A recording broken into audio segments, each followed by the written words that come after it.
2. You did the Wayne's World thing. And we're back. My God, it's our favorite time of year as wrestling fans. It's Wrestling Christmas, in my opinion. Michael, welcome back. Slam Pigs, Royal Rumble, Indianapolis prediction show. It's weird to say pay-per-views now with the city attached to it, but that's how they're labeled. That's how I'm saying it. It's what the thumbnail says. It's what they designed. So it's also February 1st officially, which we talked about last time you were here. It was super weird to have a Rumble in February. What's going on? I'm hyped. What a stacked fucking Rumble we have for the men this year. It's going to be a good ladder match. That tag match is going to kick some ass, I'm pretty sure. Everybody's just amped up this weekend, ready for some good old-fashioned rumbling. What's going on? It's Royal Rumble outside. It's Rumble outside. I'm excited. That is definitely something on our bucket list. Hopefully one day we'll get to go to one. But yeah, lots to be excited about. On the eve of the Rumble, we are ready. We are raring to go. It is by far my second favorite pay-per-view of the year. Just not because, of the Rumble itself, but all the stuff that comes along with it. The new stories that are going to be told. What's your favorite? Is your favorite All In? Officially? Is that what that means now? That's taking the place of Royal Rumble is All In? My favorite's In Your House. I'll take that over All In, honestly. But it's not just the Rumble for me, it's the stories that are told in it, the new rivalries that develop going into WrestleMania. It's like a brand new year. There's all these new possibilities. You never know who's going to enter the Rumble, even though they tried to tell us one surprise today that we'll go over. And you get to hang out with your friends and have a little wager time and pick some numbers and see who wins. So in the pool I got this year on Twitter, I got 5. It just worked out that way. So it's not looking too good. It might be. It could be. Somebody's had to win from 5 in all these years, I feel like. That's why you got to pick 2 numbers. Well, it's just knows? one. You might have got 5 and fucking 6. It's just one for fun also. There's no entry. There's no pot. There's none of that shit. It's just a fuck about. I spent enough gambling at the casino on my birthday. So I'm good. Yeah, that's right. Happy belated birthday. Thank you. Hopefully I get a real present today, actually, at the Rumble by Nia Jax winning the Royal. No, I don't want to be punished. I want to do something different because we always do this at the end. I figure we can knock it out in solid 5 minutes and move on to the predictions for this year's Rumble, Michael. On WWE's new channel, WWE Vault, I don't know if you checked any of that stuff out that's on there. It's awesome. It's just so many, there's so many behind the scenes shit like Survivor Series and just good timeline. So the other night I was super bored and I was like, oh, it's Rumble season. What? So I watched. They did it's like an hour and a half long. But it's the entire story of Sid versus Shawn Michaels leading into Rumble '97 in San Antonio. So today, real quick, let's talk about that match and the build up for Shawn versus Sid. And I tell you, man, when I watched this back, it's been a long time. It's fucking good. It wasn't bad. I was kind of cringing going into man, it's like 96. It's going to be no, it's late 96 when shit was hot. It's getting hot again. Yeah. And, rest in peace. We just lost him last year. I still say what underrated goddamn fucking promo Sid was when he cared and he wasn't thinking about softball. Great. And even though you could tell Shawn was super somaed up and all this shit, still great. Still fantastic on the mic and in the ring. So I watched the match too. As soon as I watched the timeline, it was okay. It's a Sid match, but if anyone's going to give him a good match, it would be Shawn Brett. And of course, Shawn, the drama with Jose Lothario. Do you remember on Raw, Sid attacking Jose's son and trying to put him? Dude, what did you think of all this? Have you watched it back since then? Well, I remember the Rumble itself being kind of catered to Shawn having to fill that place up because it was in the Alamo Dome. And they're talking about Shawn coming home to regain his title that he had lost from Sid at Survivor Series. So, I remember the Jose Lothario story, where he got hit with the camera, and that was kind of a hokey finish to me. That's why he lost. But I do agree with you on the fact that Sid was a kind of an underrated hand. I mean, if you had to build a prototype wrestler back then, Sid definitely had the look, and he had the character for being a heel. You know what I mean? It was kind of one-dimensional. You could never really see Sid doing anything different than, I'm just going to be this fucking crazy heel. But yeah, I mean, on the mic, he was pretty good. He looked the part. In the ring, he wasn't terrible as long as he had a good hand to work with. He was never going to be a guy that led the dance. He was going to be a guy that was kind of along for the ride there in the ring, I think, with whoever he was working with. But I mean, a lot of people forget this guy main evented a WrestleMania, so it's nothing to scoff at. And I do remember this match. It was a pretty good match. Yeah, I mean, there were some false finishes there.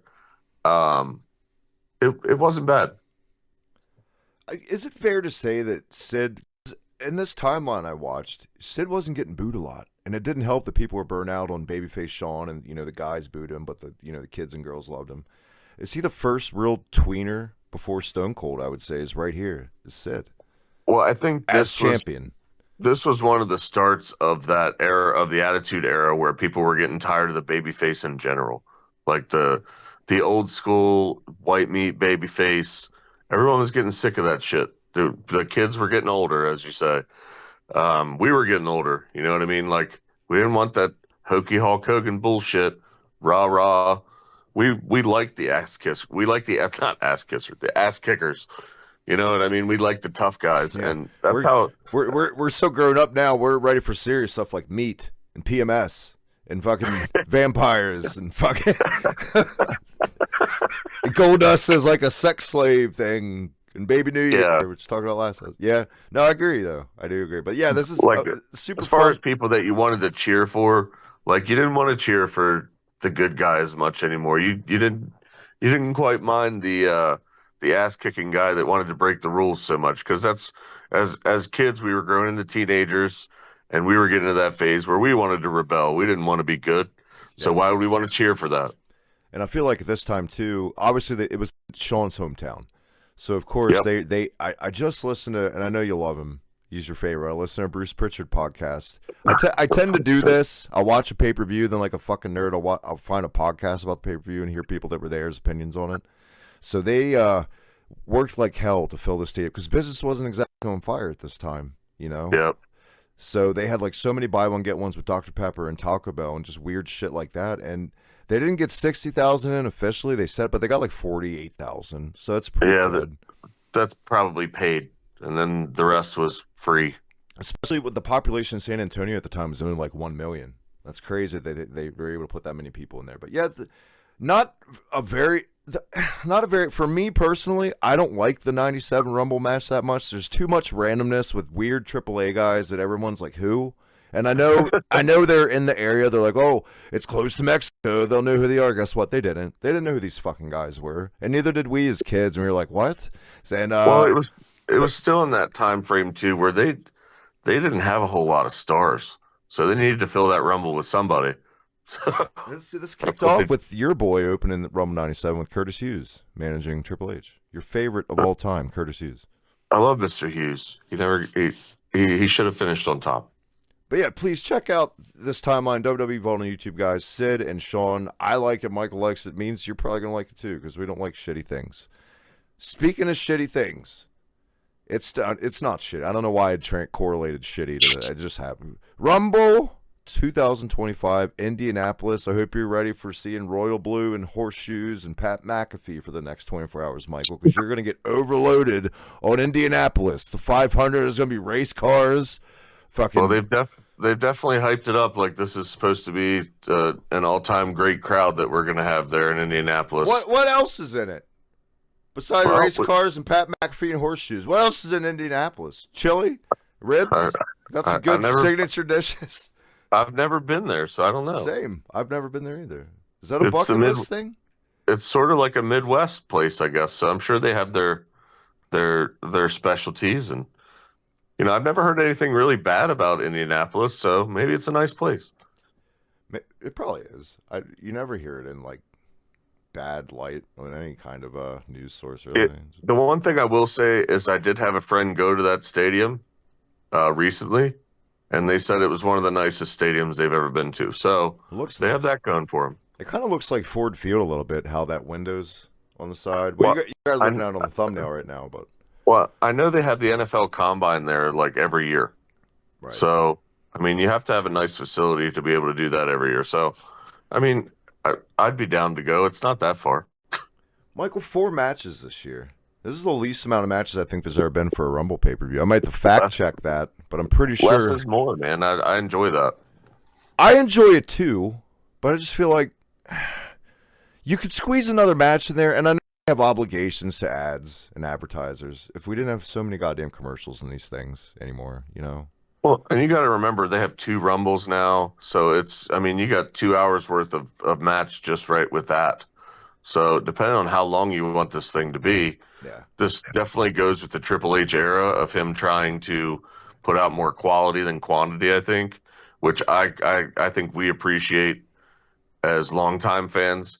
Maybe the more casual viewer might want a little more variety, but for me, as long as all the matches are getting time to tell a story and do what they're supposed to do, I'm totally unopposed as it would go if with an AEW pay-per-view where we're going to try and squeeze in, Oh my god, eight dude. fucking 12 matches in every pay-per-view. If people are aware of the word streamline, so the last AEW pay-per-view I watched was All In 2024 last year. It was only a couple months ago, but it feels like forever ago with how far they've just declined. Yeah.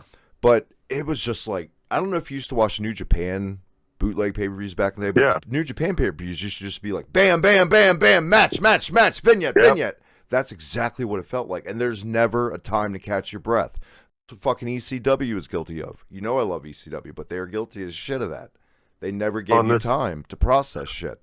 Well, and this just goes back to what we were talking about on previous episodes, where you have people running the company that don't know any better. Yeah. Like, think about their EVPs. They come from New Japan. That's how they did shit there. So literally, it's kind of copy and paste, which is what they're doing here. And it's just not over in America. I'm sorry. That's not how we I feel watch like- wrestling. I feel like each company is trying to do something the right way, but they're doing it too much. Like WWE's trying to do less is more, but it's too many ads, and AEW is trying to be more streamlined, but it's too fast. If they just tweak it a little bit on both sides, all will be well, and everything will be Well, good. WWE now being bought by TKO is definitely going to be more corporate Oh, it's gonna advertisement. get worse. Get ready for Yeah. 2-match PLEs coming up. 2. So, Fucking. I don't If- know that you know, it'll to ever be get hon- that bad. I'll say this. You know what? People can disagree with me, but think about it, especially with 2 fucking Rumble matches. And think about the latter years of Vince. Some of these shitty years like 2018, 2019, Yeah. those awful Rumbles. If those would have just had 2 matches, just each Rumble match, I would have been fine with it. Because it's Yeah. too much. It's too Well, think fucking about much. the very first one. The very first one, that's all it was, basically. It's just the Rumble. You had that boring ass battle between Steamboat and fucking Rude to open it up. God, Yeah, that match and- sucks. The caliber of talent that's in that match, and they just go out and shit the fucking bed. It's Was it unbelievable. was it the first Rumble or was it the '89 Rumble where they did the Dino Bravo bench press thing too? the USA Network one, the first one? Okay, I thought so. Yeah, so Yeah. you really just had the Rumble and one other match and a segment, and that's all you needed. I think wasn't there like they're doing this year? Is it a tribute to the 2 out of 3 Jumping Bomb Angels match that was on that card, which was Maybe. fantastic? That was a good fucking It match. was a great fucking match. Let's get right in. That's a hell of a way to segue. Look at that. 2 out of 3 falls is not a bad thing. What do you think of the handling of the machine guns? Because I know, like me, they've been one of your favorite teams in the last 20 years. We loved them in TNA, the Beer Money run. Phenomenal. Yeah. And they're still great. They're not being... we're not learning enough about these guys. I feel like they're just expecting everyone to know who the fuck they are. Well, I think they're also trying to find their feet a little bit. I mean, this is new territory for them too. And they may have to be a little different than because I think even in TNA, they were never about like, hey, look at our characters. It was more about, hey, look what we can do in the ring. You know what I mean? Yeah. Like neither guy was ever going to light up a microphone. But they were fantastic in the ring, and they still are. I think they're still trying to get used to some. I think that's why they're with DIY. This to me could be like NXT back in 2018 style of tag match. I'm super excited for this match. I think aren't the Guns like heels now, or am I mistaken? The guns? Yeah. No. DIY is. I thought. Okay. now. Okay. I don't know why I thought Smoking Guns when you said that. And I was about to be like, Michael, what are you talking about? But yeah, Mark Gunn's not here. All my wrestling knowledge is blurring together. I'm going. You can't say the Guns without saying Smoking Guns. You sounded very upset about that. I'm so used to hearing that since I was like 8. You can't say the Guns without saying Billy and Bart. God, somebody please fucking thumbnail in the timeline so that I can listen to that over and over again. But I think yeah, I think DIY is a perfect opponent for these guys. This is going to be a barn burner. It's a mirror match, as you say in Mortal Kombat when you both pick the same character. The one thing I hope they don't do with the 2 out of 3 falls thing is the copy and paste variety with where you have 2 quick falls where it's one apiece, and then you just have basically a 1 fall match. Yeah, where like a fucking drop kick beats the guy or a clothesline. Yeah, I'm hoping they actually have 3 separate falls where it's actually engaging, and or if it's just 2 falls, I would rather it be something different than just copy and paste, which I don't think they're going to copy and paste, but I'm excited for this match. I think this match is not being talked about enough as how good it could be. I don't think that's gonna be their goal. Is they're gonna make people leave that arena that night or watching this. That's what you remember. It's not gonna be because there's 2 Rumble matches, but they're gonna try. I'm just wondering how they're gonna lay this pay-per-view out. Or do you think they're gonna start with the Women's Rumble? Yes, absolutely. See, I don't like that. I don't know. I would much rather start with this tag match than the Rumble, because then you can space out the 2 other matches. Because I feel like I would start out with this match, then have the Women's Rumble, then have the ladder match, then have the Men's Rumble. You know what I mean? Here's the question, though. Do you start out the Rumble, assuming it's a tag match, do you start it with a feel-good win for the Guns getting it back? Or I don't think it's nearly been long enough for DIY to establish themselves as heels. I think they need to hold on to the belts a little longer, and I'm going DIY. This is a pick'em for me just because it's been so back and forth with them. But if I had to put money on it, I would probably put it on DIY. I think you'll see this match will help elevate them as champions, and it'll help the Machine Guns as well to establish themselves as players in the tag team division. And I think only good things can happen from here. The only thing that worries me is at least on SmackDown, who do they work with after this then? Yeah. I know that we had a little the tag division. I know we had a little showcase. SmackDown. They had a showcase tonight as a recording of some teams, but they're not on that level. You can't put main level tag teams. You know what I mean? That's what I'm worried about. You know what? For everything about the Paul Levesque era, that's his fault. He should definitely do better with his tag division. It's not very good. It's fair to say. You have the talent. You have the fucking talent. And yes, we cheered for it at Mania last year, and it was funny, but we were too busy focusing on a comedy act with a 50-year-old R-Truth and Miz to take the title seriously. Yep. So, I mean, I agree. It could definitely be a deeper division for me. Where do you want to go from here? You want to do a Rumble match? You want to do the ladder match? It's up to you, Bob.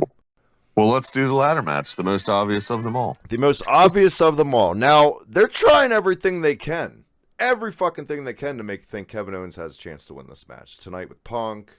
Oh, if Punk wins, we could get this. They've had quote-unquote heat for years since Ring of Honor. We could. No, that's not happening.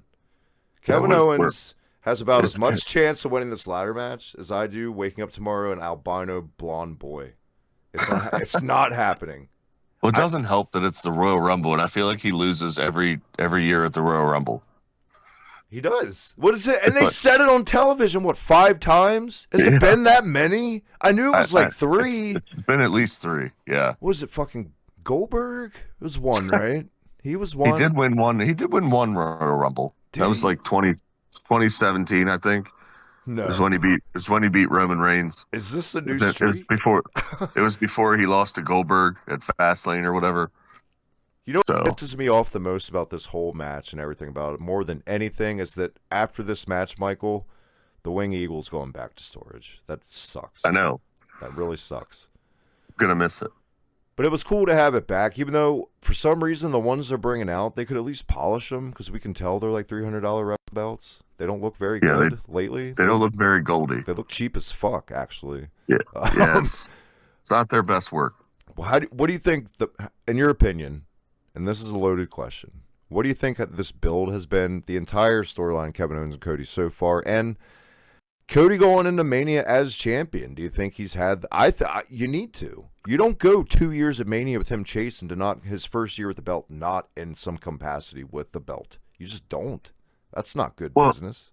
Well, I'm going to disagree with you a little bit. Okay. I don't think Cody needs the belt so much anymore. I think he's established himself as top tier talent to where he could be the main event without a belt. Like, I could see WrestleMania with him and Punk having a match just without a belt, or you know what I mean? And it would still main event one of those nights. Would that match really need a belt to you? No, I mean.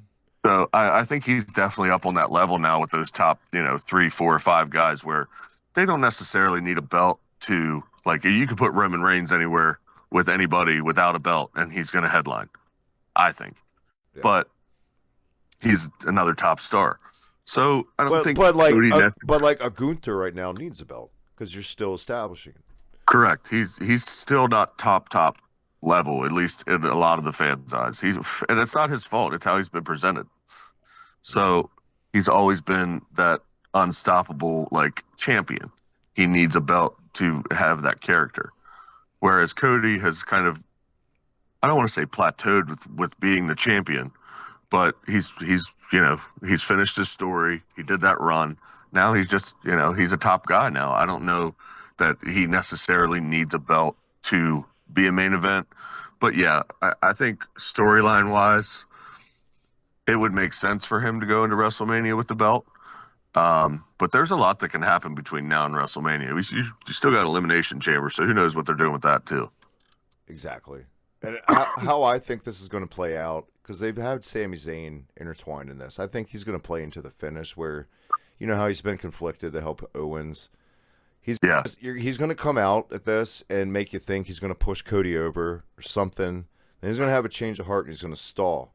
And then Kevin Owens is going to get up and be in his ear like, what the fuck are you doing? Do it. And then just like the Roman thing, it's come full circle. He's had enough Kevin Owens. I'm not saying do Sami Zayn and Kevin Owens at WrestleMania because God knows we had it. It's a great match. We had it, though. We've been there and done that. There's other guys and other things these two could definitely be doing. Besides that, to get out of this. But, I mean, at the same time, like we said, he's lost 6 fucking Rumbles, so why not just beat him clean? It's fucking Kevin Owens. He's the new Big Show. He turns, he flips. Yeah. He turns, he flips. He loses, he loses.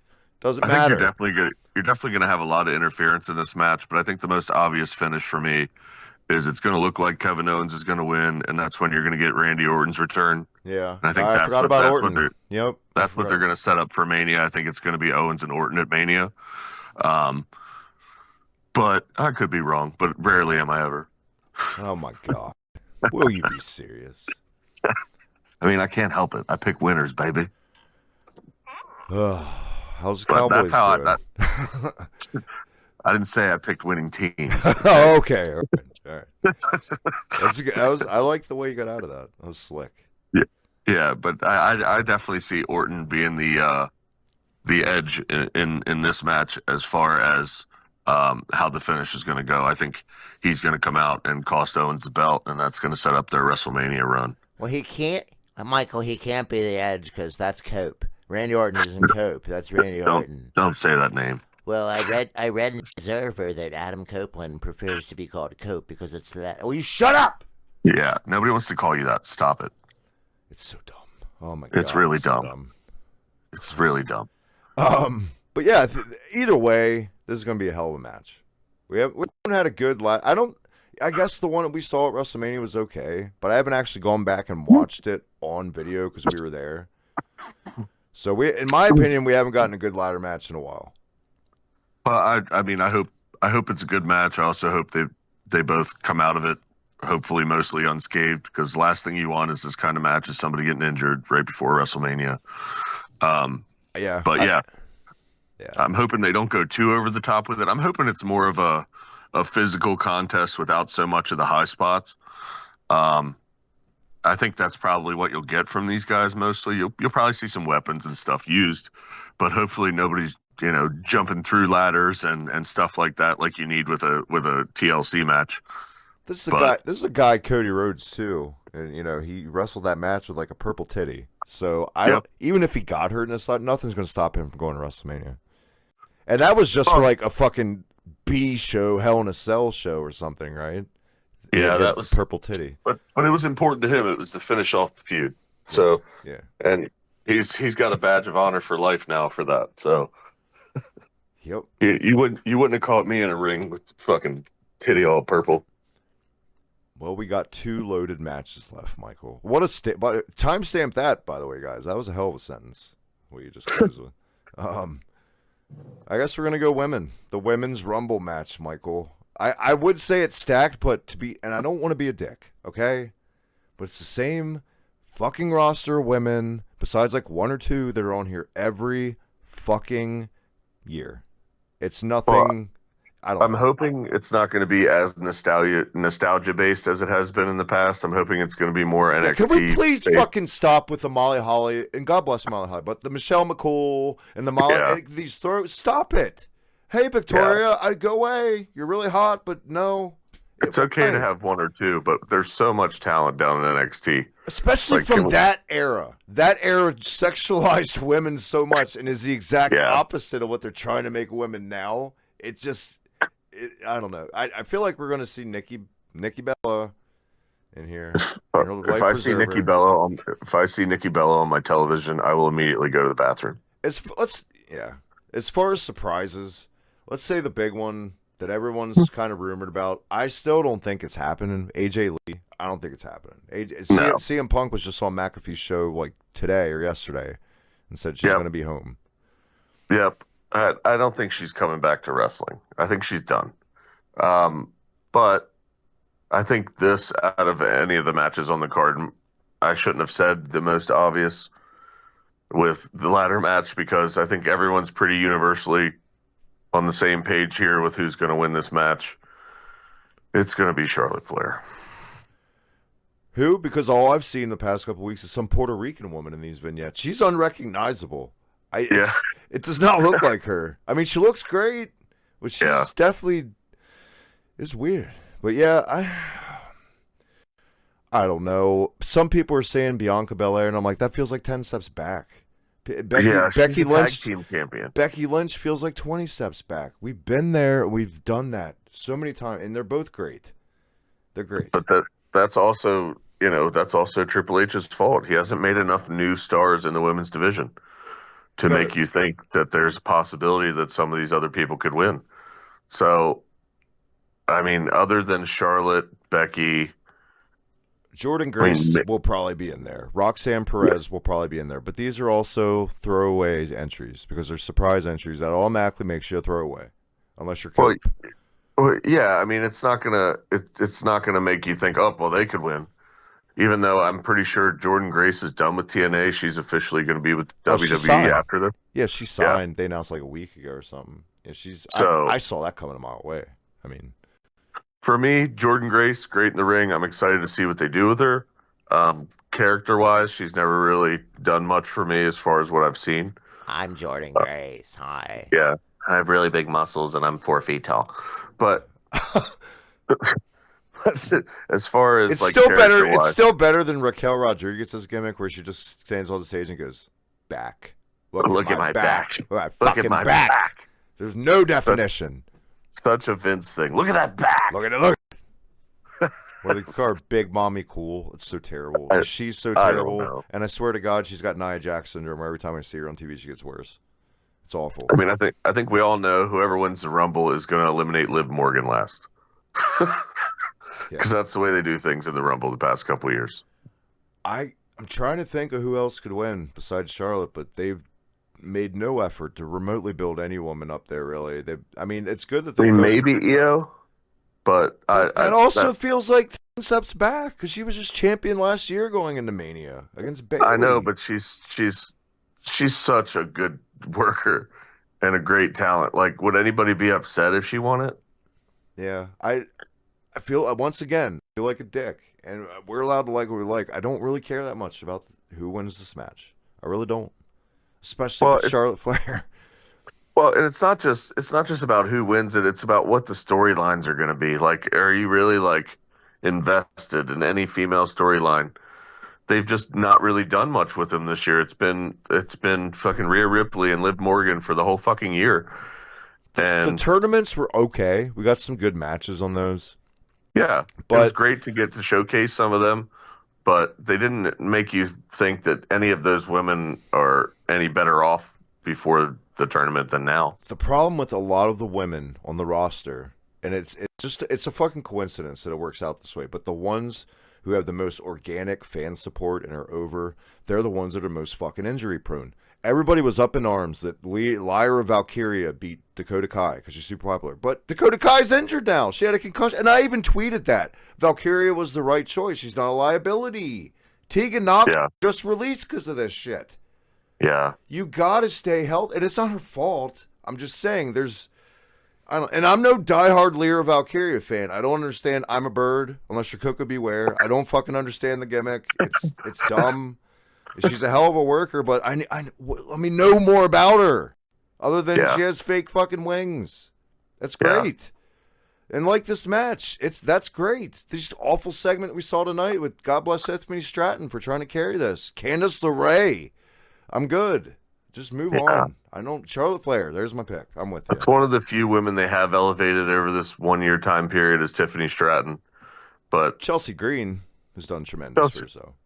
Well, I mean, Chelsea Green's still the same character, just she has a belt now. Oh, you mean evolving to like a more do you actually take her as an actual serious threat to ever like? No, but I think she's great either way. Yeah, I mean, her character work is great. She's not bad in the ring, but I don't take her as a main event level woman.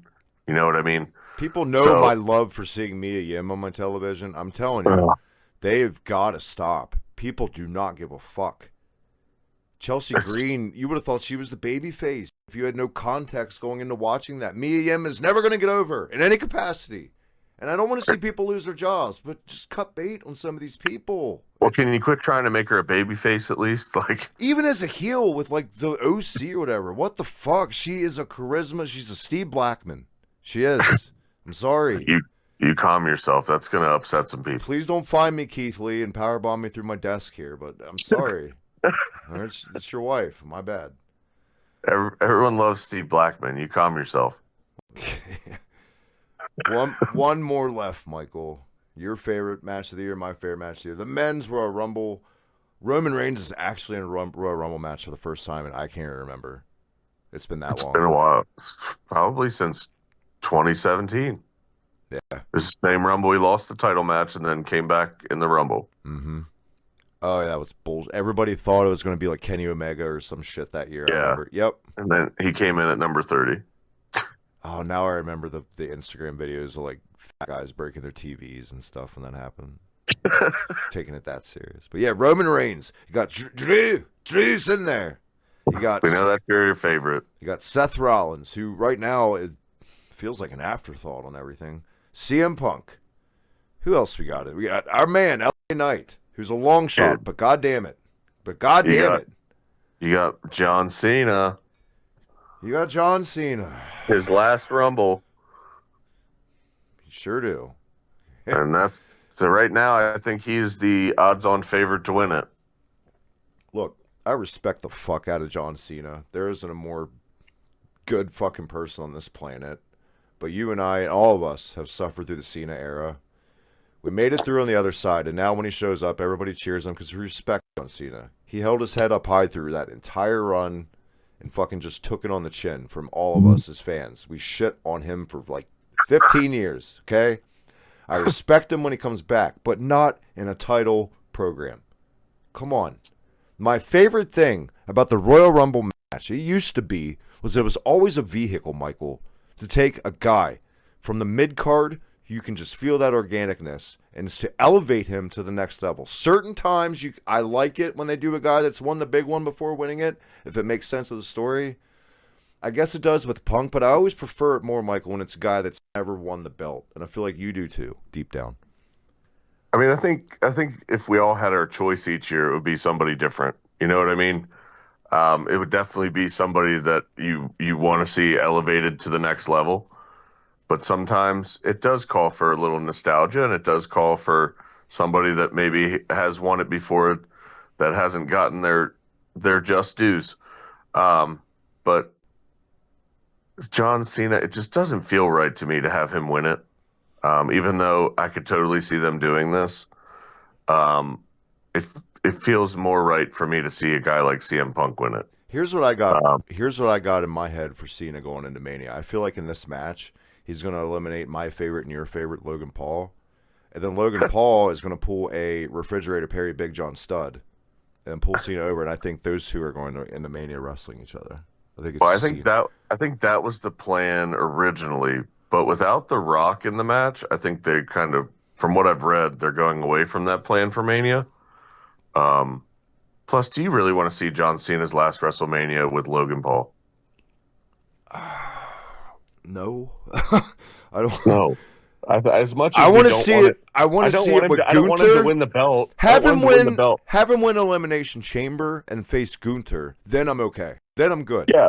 That'd be all. That has a Rocky IV fucking vibe to it. Then I can bite my teeth into some shit like that.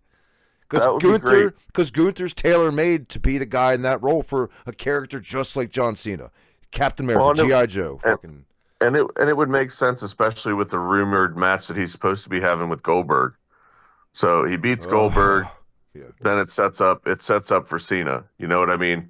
Where he's beaten all these all-time greats, and he's just the unstoppable champ. Like, I don't need Cena to win at WrestleMania for it to be a great story.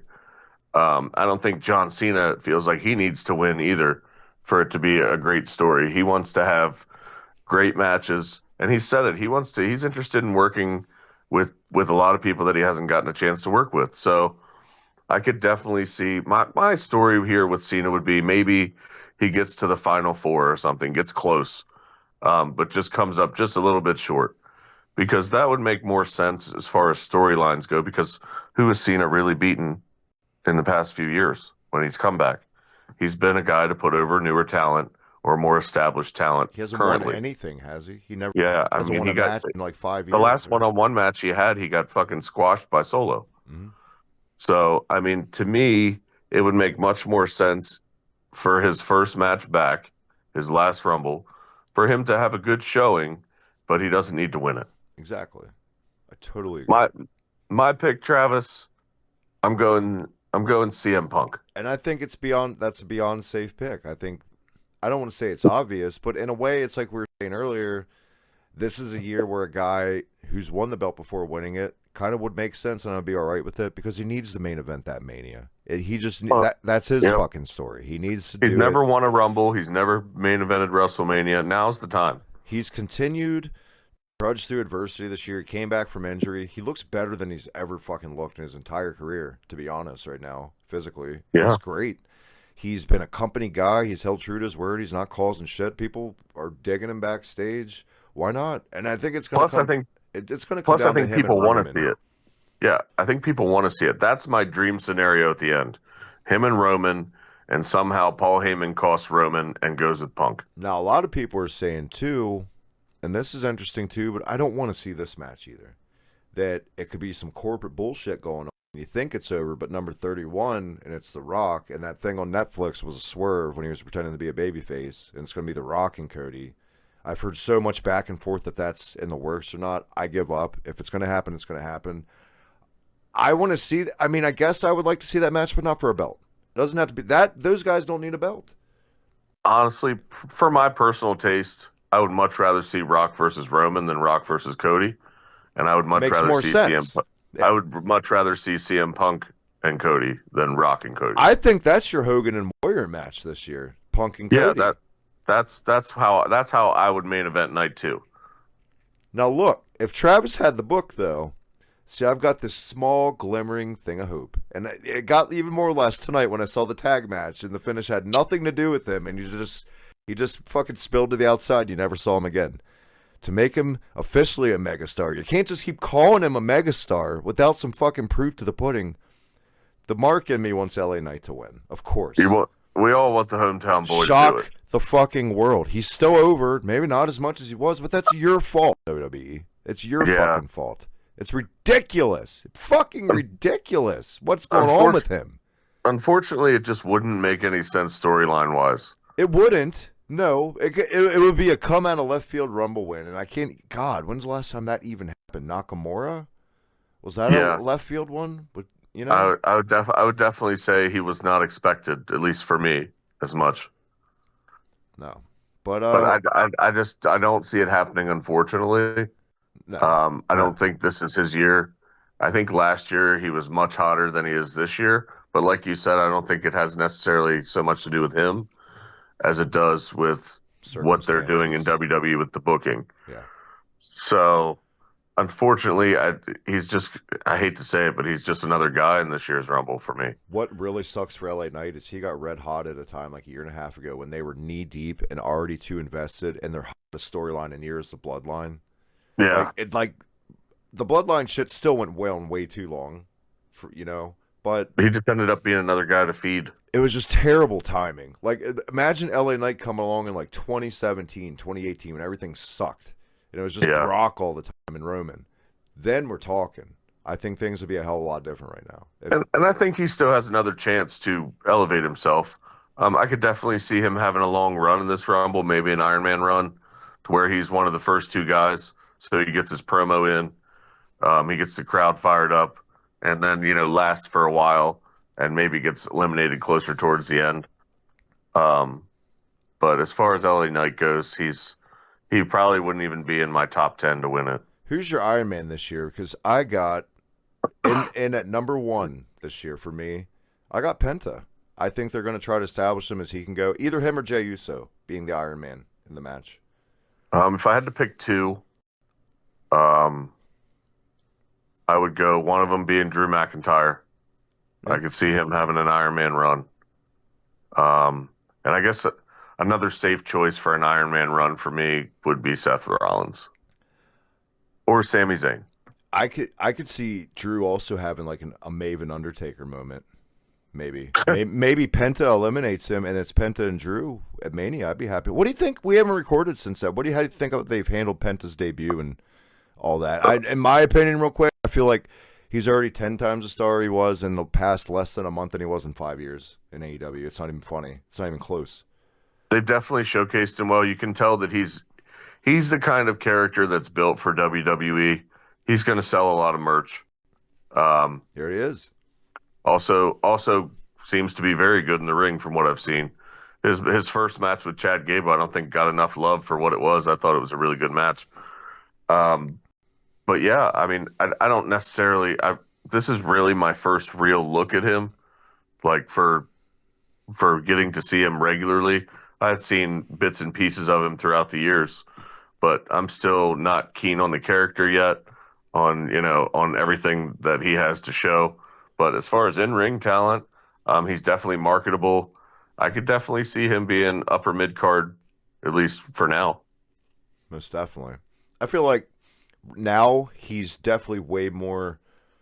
They're gonna make him like in that match. You would have thought he was really injured. That's the most I've ever seen him sell in a match ever. Yeah. Like in AEW, Tony Khan doesn't give those guys fucking limits. He's just like, go out there and steal the show. Go out there and steal the show. And what happens is everything blends together.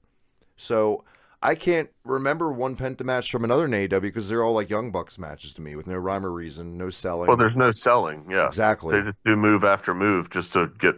Oh. And I've said for years also, Michael, I was a fan of the Young Bucks the most when they were in New Japan and they were forced to slow the fuck down over there.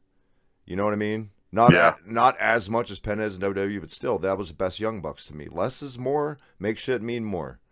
And that's exactly what they're doing.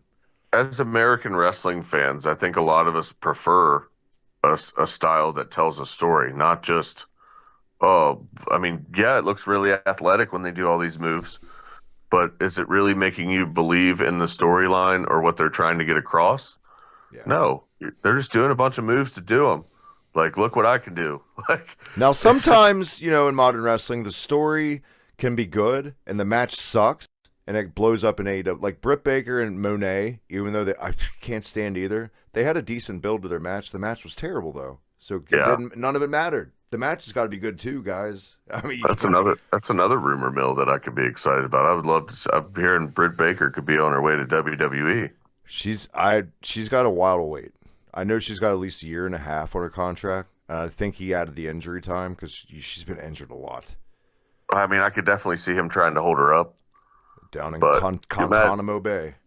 she would definitely be a welcome addition to the women's division in WWE. I think she would shine in WWE even more than she has in AEW. But to each his own. I understand Tony Khan. He wants to keep the talent.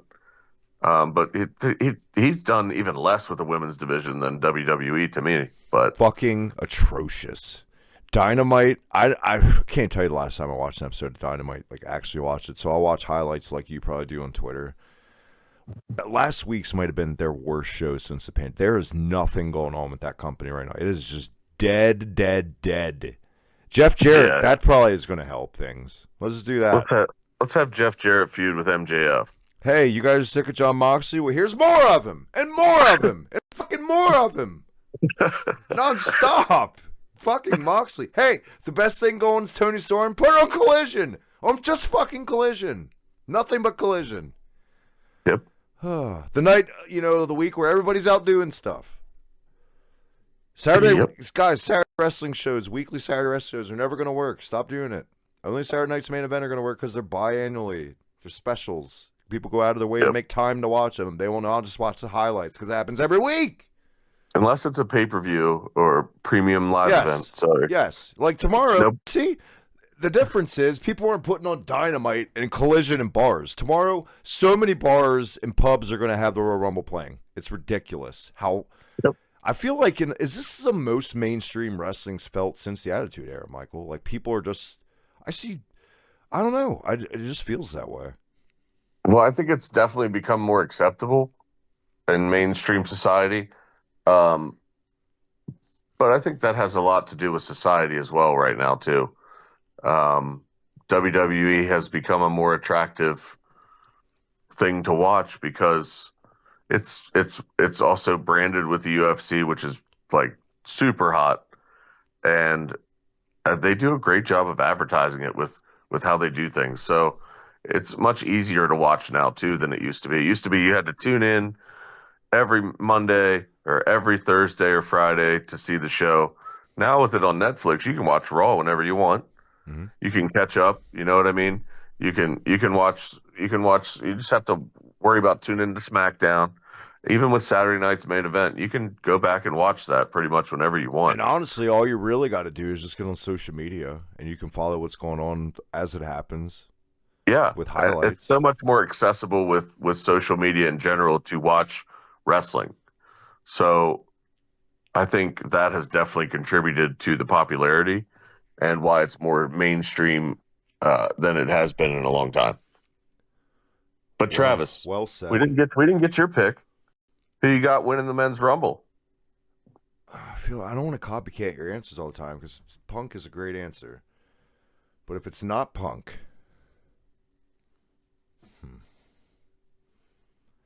you going Roman or Cena? It would have to be Cena. It makes no sense for Roman Reigns to win the Royal Rumble. That would be awful. No, actually, that would be terrible to me. I would hate. I would love to see Roman and Gunther. I thought you would love to see Roman and Cody again. Like again? No, it's not Rock and Austin. Yeah, I know. You probably see them wait at least another year before they pull that trigger. So I'll go with Cena. You're going Punk. I want LA Knight. You want LA Knight, but it's not happening. Damn it. Dark horses for the Rumble. Let's see. There's Drew. I could see, I guess, Seth Rollins, but probably not. Sami Zayn. They're trying to push that. How many guys you pick, Jerry Lawler? You got enough? I'm just giving you some dark. You just want Jimmy Del Rey. I'll go dig up his grave and get Jimmy Del Rey. You can throw him in as your pick. Just giving you some dark horse picks. My dark horse pick besides LA Knight, I don't know, man. The Rock, I guess, at 31. That booking idea. I mean, that feels like something they would do. Tyrese Halliburton, he could win. Yeah. Fuck yeah. Danny McBride. You stop filming Righteous Gemstones. Season 4 is coming out. They could coincide. He could come out dressed like his character from Eastbound and Down. It would be fucking awesome. Danny McBride's in the Rumble. What if WWE just pulled the ultimate rug out from under us and had Logan Paul win the Rumble? Well, even better. What if they pulled the ultimate rug and had Brock Lesnar come back? Which isn't happening anytime soon. Oh, my God. I don't know which one we would be more upset with. That's tough. I would say Brock. Just because Logan Paul. Logan Paul is so unlikable. Like they could make him the gimmick that Jack Perry should have been, the Hollywood chicken shit heel. Fucking yeah, he's so unlikable. Like he couldn't even get a promo out on Raw. Like they were booing him more than Dominic Mysterio. It was terrible. Yeah, that's another guy, Michael. I think that could showcase as an Iron Man in the Rumbles. Dominic, you get him in there 45 minutes. You mean reverse Iron Man? I gotta ask it every episode. Quickest elimination. I gotta ask it every episode. Here it comes. Have your thoughts on Dominic Mysterio changed at all before we get out of here? Not at all. Fair enough. Expect nothing else. Why would they change? He hasn't changed.